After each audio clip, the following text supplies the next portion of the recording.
Welcome to the recap of the 7th grade Parent Transition Night. Whether you are revisiting the presentation or tuning in for the first time, thank you for sharing your children with us this year. A day in the life of a 7th grader is a busy one. Your child's day begins with all school read, an intervention or extension class. Blocks A, C, and D are when the core academic classes are taught. Math and language arts meet daily. Science and social studies meet every other day. All core classes are 90 minutes in length. Block B are your child's explore classes, music classes, finance, art, Phi-Ed, and foreign language. These classes are 40 minutes in length and alternate on A and B days. Language arts consists of reading and writing lessons delivered using a workshop model, meaning students learn a skill and strategy in a short 5 to 10 minute mini lesson, and then are given 20 to 30 minutes to practice this new learning. New this year, based on both parent and teacher feedback, is a grammar program that will be infused during writing lessons. Students travel the world in 7th grade social studies. Africa, Europe, Russia, and Asia are some of the major units of study. Each unit includes map skills, content area reading, and note-taking skills. Science curriculum exposes students to 3 types of sciences throughout the year. Physical science through matter and energy, biology through cells and heredity, and geology through the changing earth. We incorporate the scientific method in labs throughout each unit of study over the course of the school year. In math, every day we will have teacher-facilitated group discussions. So while the kids are working on a math problem, we prompt, coach, support them so they can build their own understanding of the problem. Then, along the way, they can build on a lot of 21st century skills that are demanded by employers, like how to use what you know to solve a problem, how to work in a team, how to listen to and critique the reasoning of others. Also, because of our wonderful 90-minute block, we have the opportunity to give independent work time every day where each kid can work on their individual skills and get some one-on-one attention from the teacher as needed. There we can clarify their thinking and help them be successful. Also, there will be time for self-reflection where kids can think about what they have learned through their experiences and figure out where they need to go next. On top of all of that, we spiral the topic so we get plenty of practice on each topic over an extended period of time before we test on it.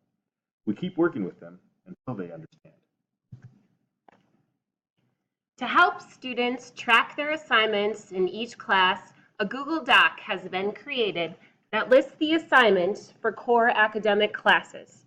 This document has been shared with your child. If you would like access to this document, ask your child to share it with you.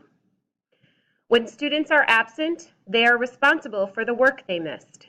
This assignment notebook is a great tool for students to get started on missing assignments. Your child will have some homework this year. The workload will be lighter in September and pick up in October. Students are given time to start their work in class. This way, the teachers are able to address questions students may have prior to taking their work home. If your child is using his or her time wisely, they should not have a lot of work to complete at home. Besides nightly reading, the average 7th grader should be reading 1 or 2 books each week.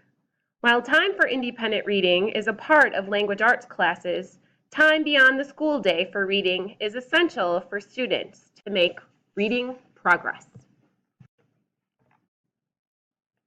One of the biggest differences between 6th and 7th grade is the grading system. 7th graders receive letter grades. Grades are both formative and summative. When students have a long-term project in language arts, science, or social studies, it is their responsibility to turn their work in on the due date. If a long-term project is late, students will lose 2 points per day until the project is turned in. Day of tests in language arts, science, and social studies with scores less than 80% can be retaken. Students need to make arrangements with his or her teacher to schedule a time for the retake. Math's grading policies are very similar. The only difference is that we don't have projects. If a child is absent, they should make up their assessment as soon as possible. All redos, makeup work, or absent work must be completed before the end of the chapter. There are a couple ways you can support your child at home as well. The link at the bottom of the slides takes you to a section of the CPM web page called Parent Guide. It looks like this. If you scroll down, you'll be able to find CC2, which is the 7th grade text.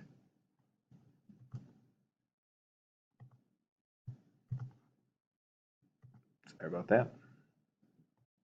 Then, underneath each chapter, you can find different lessons, so you can find exactly the skill that they need to work on. If you click on one of those, it will take you to a little lesson, and then some examples of how that works out, and then some problems for you to try on your own or for the kid to try. And then you can also see those answers as well to those problems. If you go back to the parent guide and look over on the side and find homework help, if you click on that, it'll take you to the different homework problems that they have for each lesson.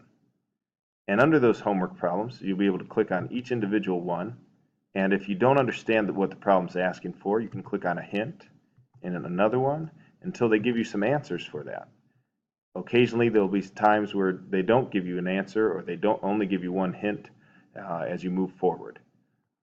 But there's a lot of really good support in there. The homework is done in class, and students can access